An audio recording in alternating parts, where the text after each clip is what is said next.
Ici Marie-Louis Leroux, et sur ma chaîne, je vous parle de personnalités célèbres. Cela peut être des stars contemporaines ou des figures célèbres du passé. Abonnez-vous si ce sujet vous intéresse. Et maintenant, passons à la célébrité du jour. Bonjour à tous, et bienvenue sur ma chaîne. Aujourd'hui, je vais vous parler d'Agnès Pannier-Runacher, une figure marquante de la politique française. Nous allons explorer son parcours, ses réalisations en tant que ministre et son influence sur les enjeux économiques et environnementaux actuels.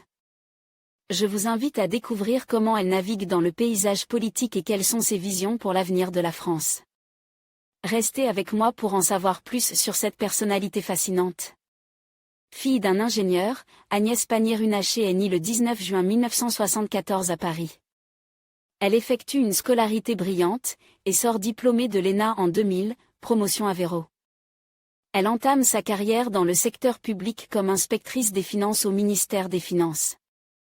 3 ans plus tard, elle devient directrice de cabinet de la directrice générale de l'assistance publique Hôpitaux de Paris. Puis en 2006, elle est nommée directrice adjointe des finances et de la stratégie du groupe Caisse des dépôts jusqu'en 2008. La même année, elle participe à la création du Fonds stratégique d'investissement avant d'intégrer son comité exécutif. En 2011, sa carrière prend un tournant lorsqu'elle choisit de rejoindre le secteur privé. D'abord directrice de division Randandé pour l'équipementier automobile Faurecia Intérieur Système entre 2011 et 2013, elle est nommée directrice générale déléguée à la Compagnie des Alpes en 2013. Parallèlement, en 2016, lors de la campagne présidentielle en vue des élections de mai 2017, elle soutient le candidat du Parti En Marche, Emmanuel Macron. En octobre 2018, fidèle du parti LREM, Agnès Pannier-Runacher rejoint le ministère des Finances au poste de secrétaire d'État auprès du ministre de l'Économie et des Finances, Bruno Le Maire.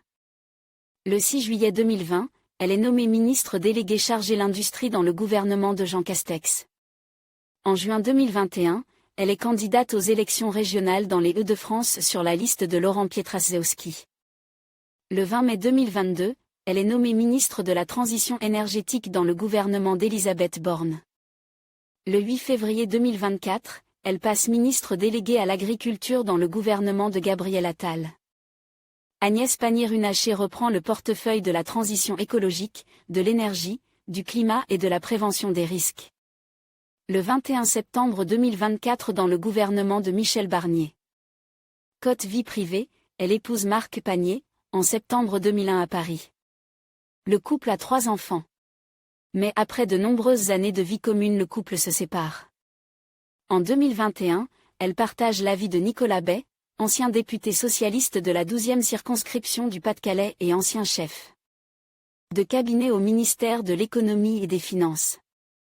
En conclusion, Agnès Pannier-Runacher incarne une figure dynamique et influente de la politique française contemporaine. Son engagement en faveur de la transition énergétique et son rôle clé dans le développement économique témoignent de sa détermination à façonner un avenir durable pour la France. Alors que les défis se multiplient, son leadership et sa vision seront essentiels pour naviguer dans les enjeux complexes qui nous attendent. Merci de nous avoir rejoints pour explorer son parcours et ses contributions.